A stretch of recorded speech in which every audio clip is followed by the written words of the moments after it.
Tuhan bersamamu.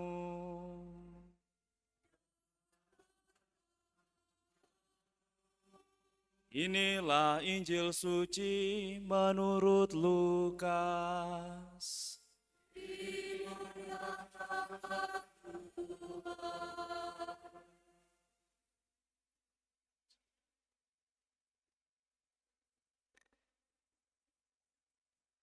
Sekali peristiwa, Yesus berkata kepada murid-muridnya, akan tampak tanda-tanda pada matahari, bulan, dan bintang-bintang. Bangsa-bangsa di bumi akan ketakutan dan bingung menghadapi deru dan gelora laut. Orang akan mati ketakutan karena kecemasan, berhubung dengan segala sesuatu yang menimpa bumi ini. Sebab kuasa-kuasa langit akan guncang. Pada waktu itu, orang akan melihat Putra Manusia datang dalam awan dengan segala kekuasaan dan kemuliaannya. Apabila semuanya itu terjadi, bangkitlah dan angkatlah kepalamu, sebab pembebasanmu sudah dekat. Oleh karena itu, jagalah dirimu, supaya hatimu jangan dibebani oleh pesta pora dan kemabukan, serta kekhawatiran hidup sehari-hari. Dan supaya hari Tuhan jangan dengan tiba-tiba jatuh ke atas dirimu seperti suatu jerat. Sebab hari itu akan menimpa semua penduduk bumi ini. Berjaga-jagalah senantiasa sambil berdoa, supaya kamu mendapat kekuatan untuk luput dari semua yang akan terjadi itu, dan supaya kamu tahan berdiri di hadapan Putra Manusia.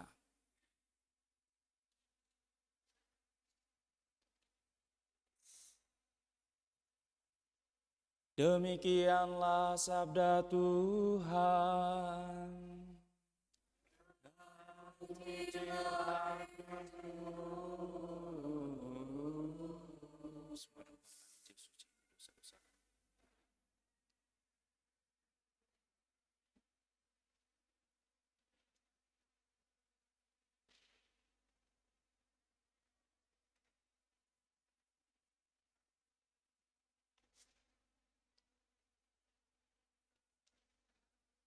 Ya Tuhan, bawalah aku berjalan dalam kebenaran-Mu dan ajarlah aku, sebab Engkaulah Allah yang menyelamatkan aku, Engkau kunantikan sepanjang hari. Para suster, saudara-saudari, dan adik-adikku yang terkasih dalam Tuhan, ayat singkat dari Mazmur yang kita dengarkan tadi. Selama masa Advent ini kita mohon supaya kita dapat berjalan dalam kebenaran Tuhan dan senantiasa diajari supaya kita menyambut Tuhan sebagai penyelamat. Sebab kalau kita berjalan di jalan yang salah, kita menyambut Tuhan secara menakutkan. Dalam refleksi saya tiba-tiba punya gambaran tipe-tipe orang yang menyambut Advent. Yang di dalam kepala saya itu ada beberapa tipe. Advent lagi, tipe yang pertama. Advent lagi, tipe yang kedua. Advent lagi, tipe yang ketiga. Yang mana kita silahkan direfleksikan masing-masing. Kalau yang cucunya banyak, anaknya banyak, biasanya aduh Advent lagi, Natal lagi. Di grup Yayasan Saverius itu sudah sibuk cari tukaran 5 ribuan, 10 ribuan. Padahal Advent bukan itu intinya. Tapi ada orang yang Advent lagi, Tanda tanya. Artinya apa? 1 tahun perjalanan hidupnya tidak dirasakan, dihayati dengan sungguh-sungguh. Lalu yang ketiga, Advent lagi. Dia punya optimisme seperti dalam kitab Yeremia tadi. Dengan Advent, saya menumbuhkan tunas baru pengharapan dalam menjalani hidup. Para suster, saudara-saudari dan adik-adikku yang terkasih, kita memasuki tahun baru liturgi, tahun C. Ya, selamat tahun baru. Selamat tahun baru, setelah dari sini bolehlah makan-makan di rumah masing-masing. Dan kita memasuki masa Advent yang pertama ditandai dengan corona artinya lingkaran Advent. Ya bolehlah di rumah juga buat masing-masing. Itu tadi dalam berkat saya katakan dengan nyalanya kita senantiasa diingatkan akan nyala pengharapan kita akan Tuhan. Dan Advent kita bukan hanya 4. Ya, ini Advent secara liturgi. Tetapi Advent untuk hidup kita adalah sampai nanti kedatangan Tuhan yang kedua seperti yang kita dengar dalam Injil.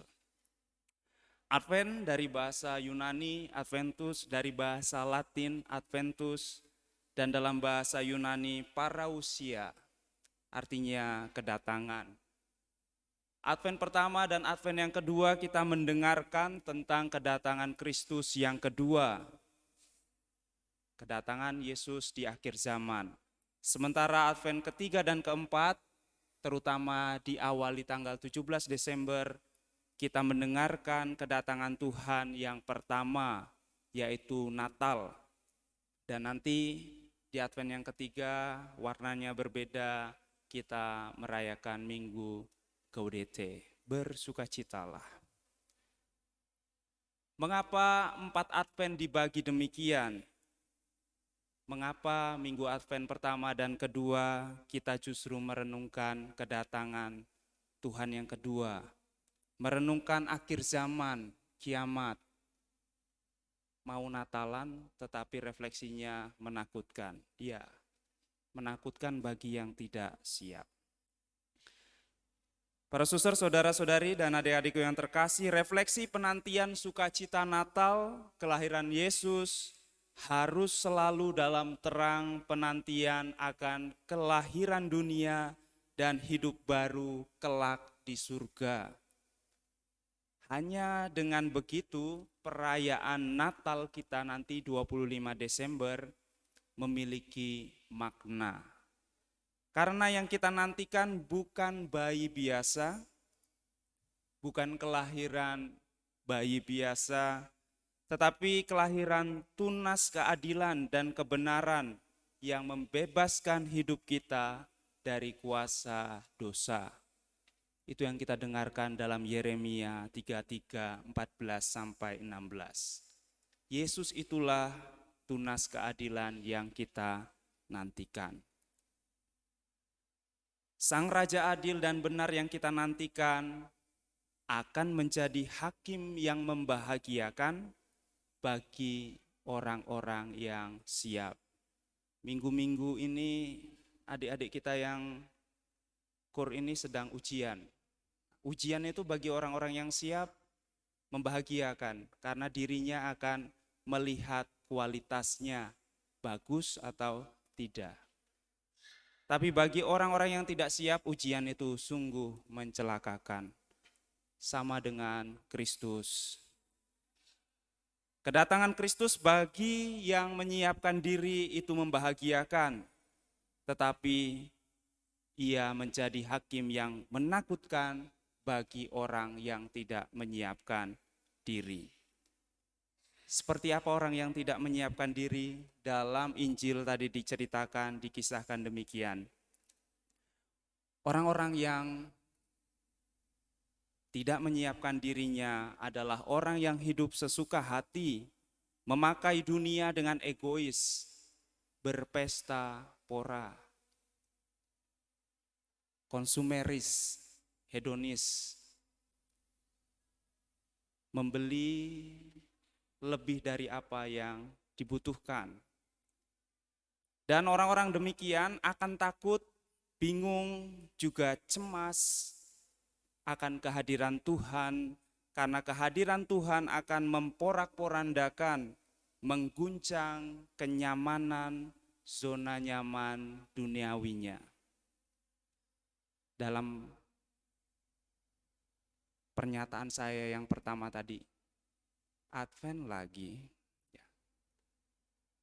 Natal, Advent, kedatangan Tuhan bagi orang-orang yang demikian menjadi jerat yang membatasi kebebasannya.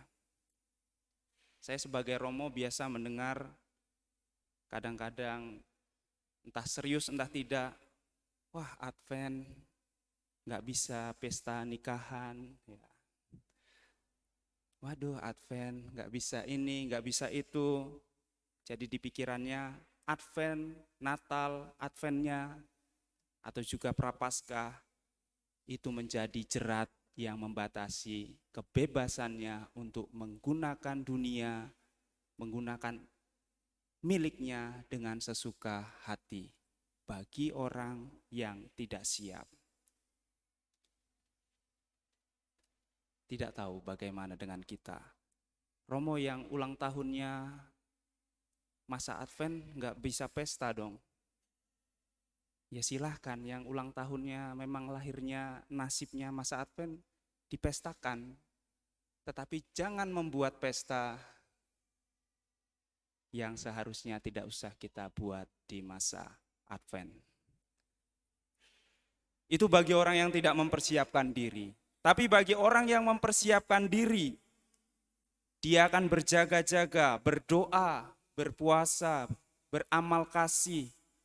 Apa yang kamu lakukan untuk saudaramu yang terkecil, kamu lakukan untuk aku. Bagi orang yang sungguh-sungguh mempersiapkan masa Advent, Natal, masa penantian akan kedatangan Kristus yang kedua, menjadi momen rahmat untuk bisa lebih memperbaiki relasi dengan Allah dan sesama. Maka nanti tanggal 16-17 Desember ada rekonsiliasi. Saya tidak tahu, mungkin umat begitu kasihan dengan romonya. Kalau misalnya kami 4.000 umat hadir, nanti romonya capek. Wah, terima kasih atas perhatiannya, tetapi saya khawatir dengan keselamatan saudara-saudari. Menjadi masa rahmat untuk mendoakan dan memaafkan. Maka sebagai penutup, seperti doa Paulus kepada jemaat di Tesalonika, maka saya juga di masa Advent ini berdoa, semoga Tuhan menjadikan kamu, menjadikan kita bertambah-tambah dan berlimpah dalam kasih satu sama lain, dalam kasih untuk semua orang. Dan semoga Tuhan menguatkan hatimu, hati kita semua, supaya hidup dengan kudus, tidak terbelenggu, terjerat oleh kenyamanan dunia. Dan yang ketiga, sama seperti Paulus mengatakan kepada jemaat di Tesalonika, kamu telah tahu petunjuk-petunjuk mana yang telah kami berikan atas nama Tuhan selama putaran tahun ini, maka lakukanlah dan lakukanlah dengan lebih bersungguh-sungguh.